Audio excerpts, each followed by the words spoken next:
2 juin. S'ils savaient à quel point ils aident leur pays, je me demande si tous ces gens réagiraient différemment. Ils sont passifs et tristes, et ne vous regardent jamais dans les yeux. Je commence à les haïr. Avant de vouloir changer le monde, il faut commencer par se changer soi-même. La première chose qui est à notre portée, c'est notre propre conversion.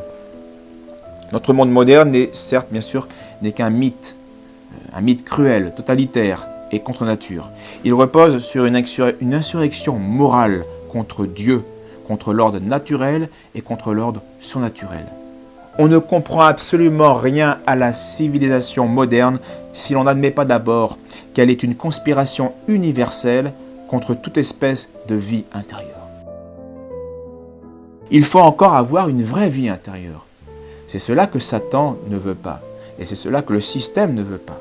Et c'est cela qu'il nous faut avoir pour nous-mêmes. Tous les hommes qui n'ont pas été libérés par le Christ sont esclaves de Satan et assujettis au plaisir charnel ou en quête d'une vaine puissance. Ils sont sous la servitude de la triple convoitise. Celle du plaisir, celle de l'ambition, celle de la curiosité. Et c'est logique car Satan ne sait pas faire autre chose que de pousser les hommes à s'auto-détruire en se laissant aller à la licence et à la débauche, concupiscence de la chair, se laisser aller à l'envie du bien d'autrui, c'est la concupiscence des yeux, et au désir d'une supériorité toute puissante, et c'est l'orgueil de la vie, l'ambition du siècle, où on méprise au final son prochain. Et c'est dans ce logis étroit et lugubre qu'il entasse les nouvelles marchandises qui devraient, selon les messages publicitaires omniprésents, lui apporter le bonheur et la plénitude. Mais plus il accumule des marchandises, et plus la possibilité d'accéder un jour au bonheur s'éloigne de lui.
Saint Paul nous le rappelle aujourd'hui, l'amour ne fait point de mal au prochain.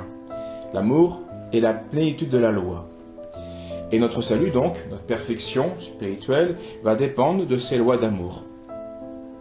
D'abord envers ce prochain très particulier qui est Dieu, que nous devons adorer, nous devons louer son nom, nous devons sanctifier ses fêtes. Ceci est un devoir et quand si cela a été négligé, eh bien il y aurait un dysfonctionnement qui peu à peu va tout dérégler dans notre âme comme dans la société. Et puis il y a aussi bien sûr ces devoirs envers notre prochain, ces prochains qui sont tous les hommes qui nous entourent à divers titres et à divers degrés. Il faut donc commencer par honorer son père et sa mère. Il faut ne point tuer, ne point commettre d'adultère, point d'impureté, ne pas voler, la justice, ne pas mentir, la vérité, ne pas faire de faux témoignages, et enfin ne pas convoiter injustement.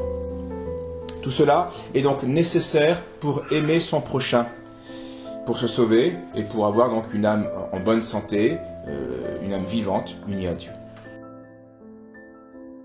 Nous venons, donc Saint Paul nous l'a rappelé, d'entendre la loi de Dieu, résumée dans sa substance des 10 commandements. Et passons maintenant et écoutons le monde et les suppôts de Satan et Satan lui-même, quels sont les commandements qu'il nous répète.